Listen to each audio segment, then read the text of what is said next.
So hi guys, so ayan, si Bro Carnolin muli ito, ayan. So update natin yung ating super typhoon na si Juan. So sa ngayon guys, nasa over karagatan ng Camarines. Tingnan niyo po yung ulan dito sa may bandang daet, Camarines Norte. Ayan. So yun guys, ayan medyo makapal po ito guys. Click natin. Medyo mabagal lang yung internet natin pero yan, sige. Titingnan natin yung kapal ng ulan na to. So kanina pa sila dito, talagang malakas ang ulan dito. Kahit yung Catanduanes kanina malakas talaga ang ulan doon. So yan, nasa 31 point, ayan, ito 33. Ito 36. 3 PM. So yan. So click natin dito kung ilan ang ulan ito. Medyo matagal lang guys yung response. 44. Ayan. So malakas na po yan. 44 mm. So yan. So iurong pa natin. So urong natin So ayan guys, nakikita nyo, ito yung baler.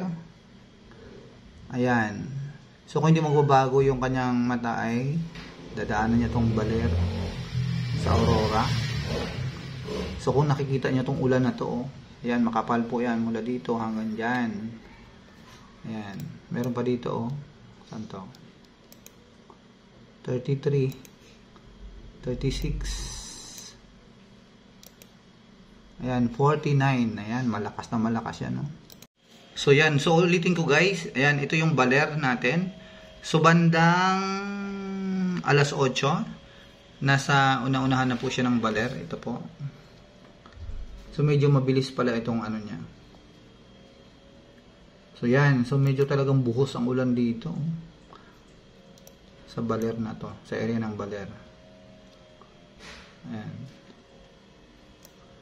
So ito yung mga bayan, Bayan ng Maria Aurora, Dipaculao, Alfonso Castañeda.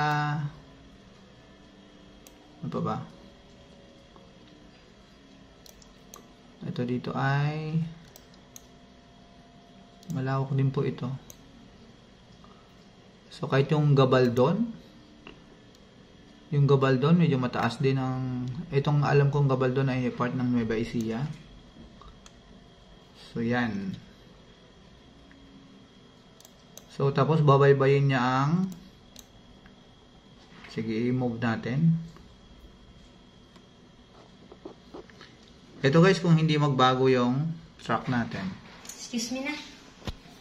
So yan guys, so ito guys, kasama din tong area ng Nueva Vizcaya. So medyo malakas din po ang ulan dito.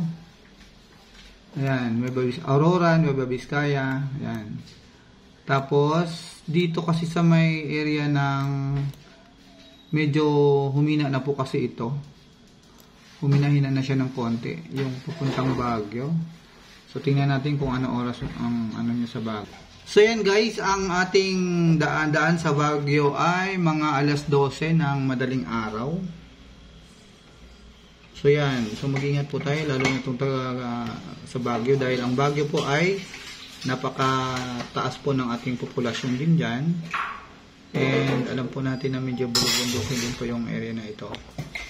So yun lang guys, ayan, ito po muli si Bro Carnolin. Ayan, huwag po kalimutan i-subscribe at i-like ang aking YouTube channel. Thank you.